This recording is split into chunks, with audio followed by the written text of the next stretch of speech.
Assalamualaikum warahmatullahi wabarakatuh. Kami dari kelompok teori Bronfenbrenner. Di sini kita akan menjelaskan tentang teori ekologi dari Bronfenbrenner. Yakni ada 5, yakni mikro, ekso, meso, makro, dan krono. Di sini kita bersama teman-teman akan menjelaskan tentang kelima subjek bagian yang ada dalam teori ekologi. Jadi sebelumnya kita harus mengenal terlebih dahulu Bronfenbrenner ini siapa. Jadi nama lengkapnya ini adalah Erwin Bronfenbrenner. Beliau itu adalah salah satu tokoh psikologi dari Amerika, yang mana beliau dilahirkan di kota Moskow, Kekaisaran Rusia pada kala itu, pada tahun 1917.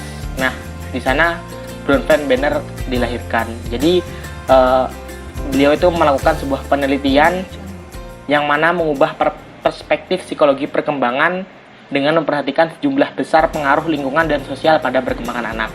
Lengkapnya kita cek bersama-sama. Teori ekologi Bronfenbrenner. Di teori ekologi Bronfenbrenner terdapat 5 sistem.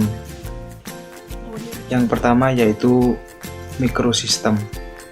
Mikrosistem yaitu setting di mana individu hidup, meliputi keluarga individu, teman-teman sebaya, sekolah, dan lingkungan. Dalam mikrosistem inilah, interaksi yang paling langsung dengan agen-agen sosial berlangsung, misalnya dengan orang tua, teman sebaya, dan guru. Contoh penerapannya di sekolah yaitu interaksi murid-murid yang memperhatikan gurunya saat menerangkan pelajaran. Yang kedua yaitu contoh penerapannya di keluarga, yaitu interaksi yang terjalin antara ayah dan anak-anaknya.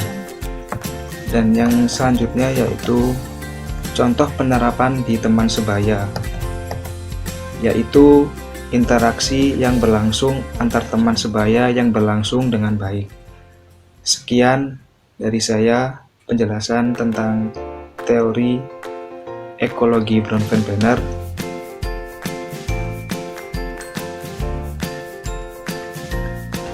Teori yang kedua yaitu mesosistem. Di sini mesosistem adalah suatu pengalaman yang ada pada satu sistem dan dibawa ke dalam sistem yang lainnya.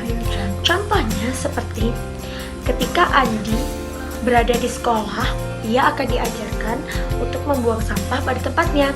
Sehingga pada saat di rumah, ia akan menerapkan pengalaman yang sudah diajarkan tadi di sekolah, yaitu membuang sampah pada tempatnya. Yang ketiga, teori ekosistem. Ekosistem merupakan pengalaman dari satu sistem yang berdampak terhadap sistem yang lain. Contoh, yang pertama, Adi yang mengalami kesulitan atau masalah di tempat dia bekerja, bisa saja melampiaskan hal tersebut kepada anaknya di rumah dan memperlakukannya dengan buruk.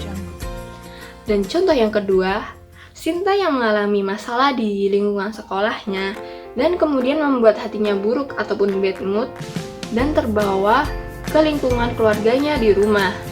Sehingga ketika Sinta berbicara dengan kedua orang tuanya agak sedikit membentak.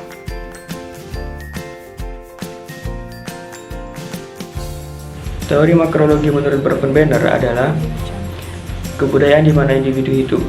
Kebudayaan dapat berupa seperti perilaku, kepercayaan, dan semua produk sosial yang berasal dari masyarakat yang diturunkan turun-temurun dari generasi ke generasi. Yang paling mempengaruhi dari kebudayaan adalah studi lintas budaya, perbandingan kebudayaan satu dengan kebudayaan yang lain, dan studi kebudayaan yang memberikan informasi generalitas perkembangan. Makrosistem memiliki lingkup seperti kota, provinsi, dan negara. Jadi yang terakhir ini adalah kronosistem. Jadi apa yang dimaksud dengan kronosistem?